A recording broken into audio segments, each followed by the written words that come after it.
Alors bonjour à tous pour cette première historique. Euh, et aujourd'hui je vais vous parler de l'index. Donc bien entendu je ne vais pas vous parler du doigt, ce serait un peu inintéressant. Non, je vais vous parler de l'index Librorum Prohibitorum, l'index des livres interdits, de l'Église catholique. Donc c'est une institution, enfin une congrégation, ça a été une congrégation religieuse qui a été instaurée par Paul IV en 1559 pendant le Concile de Trente à la demande de l'Inquisition. Donc pour plus de précisions sur cette formidable organisation, je vous rabats sur la vidéo du 26 avril. Donc ça a été instauré et ça s'est terminé en 1966. Voilà. J'y reviendrai plus tard sur la fin. Donc c'était un catalogue des livres interdits à la lecture parce que jugés immoraux ou contraires à la foi. La mise à l'index était un processus long. Il fallait d'abord être dénoncé. Par exemple, Darwin n'a jamais été mis à l'index parce il n'a jamais été dénoncé. Il fallait ensuite on était appelé à défendre son œuvre et il nous était demandé de la réécrire si elle était jugée malsaine.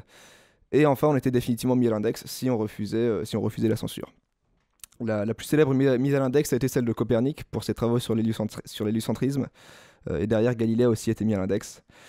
Dans l'index, on peut trouver également Montesquieu, Diderot, Rousseau, Descartes, Voltaire, Balzac, Kant et beaucoup de philosophes en fait. Pour diverses raisons. On a hérésie, moralité, licence sexuelle, théorie politique subversive. Aussi, il y a beaucoup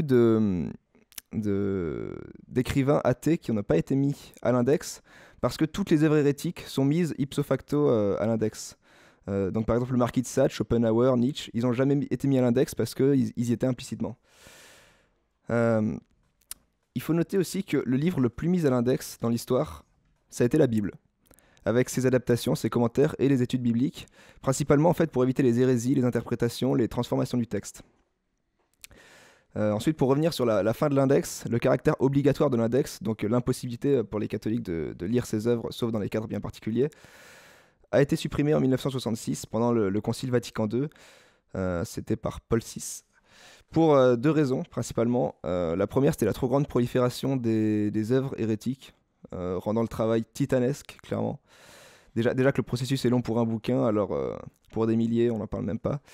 Et aussi le niveau d'éducation plus élevé quand même qu'en 1566 permettent, ça permet aux catholiques de faire leur propre opinion quelque part des livres qu'ils lisent et de savoir s'ils sont hérétiques ou pas. Voilà, c'était tout. J'espère que ça vous aura apporté une plus grande connaissance de l'Église catholique et de ses pratiques.